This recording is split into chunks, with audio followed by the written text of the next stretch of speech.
इज्राएल आउ ईरान भितरे आरंभ होइथिबा युद्ध सारा विश्व पाई एक बड़ संकट तैयारी करिछि। तेहरान ईरान रा राजधानी, तेल आविव इज्राएल रा राजधानी, दुईटी देशर राजधानी रे सते जेपरी दीपावली चलीछि। मिसाइल माड़ हेउछि, ड्रोन अटैक हेउछि एवं एही सबु दृश्य आकाश को रंगीन करुछि।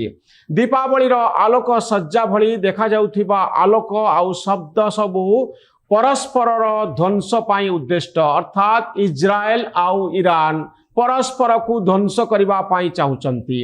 ए युद्ध होउची निर्दिष्ट कारण पाई इज्राएल संदेह करुची जे ईरान रो आणविक बोमा तैयारी शेष पर्याय रे पहुंची जाइची। जदि एही परमाणु बोमा तैयारी होई जाए ताहले प्रथम विपद इज्राएल प्रति अछि। आदर्शगत कारणरू ईरान आउ इज्राएल भितरे बड़ पार्थक्य रहिछि। एही दुई देश रो विवाद पछरे धार्मिक चिंताधारा अछि, सांस्कृतिक भिन्नता रहिछि, जहाँ परस्पर प्रति रहितिबा घृणा आउ विद्वेष को बढ़ाई देछि। यह मध्य बहु वर्ष धरी दुई देश भितरे लड़िबार कारण पलटिछि। 2025 मसीहार आजिर दिन में आमे एही युद्ध देखुछु इज्राएल आउ ईरान भितरे। এই যুদ্ধ আরম্ভ হয়েছে ইরান পরমাণু বৈজ্ঞানিক মানকু তথা আর্মির উচ্চ পদস্থ জেনারেল মানকু হত্যা করাଯିବା পরে যুদ্ধ প্রস্তুতি को বিপর্যস্ত করিবা পাই আর্মি জেনারেল মানকু হত্যা করা যাইছি। आणविक बोमा तैयारी को विभ्राट करिबा पाई वैज्ञानिक मानकु इज्राएल मारिछि।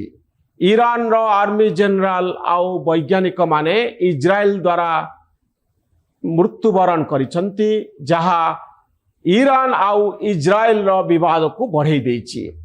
एबे देखिनंतु किभली भाबरे ईरान रो टॉप आर्मी जनरल आउ परमाणु वैज्ञानिक माने इज्राएल द्वारा मृत्यु मुखरे पड़िसंती। ईरान रो तेहरान, नाटांज, खुंडाब आउ खोरामाबाद रे फाइटर जेट आउ ड्रोन द्वारा इज्राएल आक्रमण करिछि। एही आक्रमण रे Islamic revolutionary guard commander Hussain सलामी, ईरानी सशस्त्र बाहिनी मुख्य मोहम्मद बागेरी मृत्यु घटी, जनरल पोलाम अली रशीद मृत्यु घटी, air space force commander Amir Ali Hajizadeh समेत 20 जन वरिष्ठ सामरिक अधिकारी प्राणहानि घटी। 20 जन वरिष्ठ सामरिक अधिकारी प्राणहानि घटी। इज्राएल अटैक करिछि ईरान उपरे। 2 जन परमाणु वैज्ञानिक फ्लोरेंस अब्बास और मोहम्मद तेहरानजी सहित 78 रु 138 जनकर मृत्यु होइछि। एही आक्रमण रे अनेक नागरिक, महिला और शिशुंकर मृत्यु घटी। निर्दिष्ट टार्गेट रे करा जाइथिबा एयर स्ट्राइक, ड्रोन अटैक एवं इज्राएल रो गोइंदा मोसाद रो एजेंट मानक द्वारा करा जाइथिबा एही ऑपरेशन माध्यम रे